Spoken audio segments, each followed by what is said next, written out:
Whose voice do you listen to? This is the question that ultimately led humanity into sin all the way back in Genesis chapter 3. We all know the story of Adam and Eve when they're in the garden and they're deceived by the serpent. There were two voices in that garden. There was the voice of God, who was very clear, and he always is, and there was the voice of the enemy.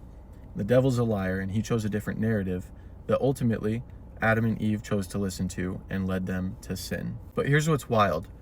After they sin, after they hide, after shame floods in, God comes into the garden and he asks, "Who told you that you were naked?" See, God traces the sin back to a voice, because before the serpent spoke, there was no shame.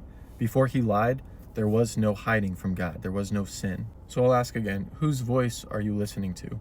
Is it the voice of the enemy that questions God and brings shame, guilt, fear, anxiety? Or is it the voice of the Father who embraces you with grace and mercy and forgiveness and love? Sin didn't start with a bite.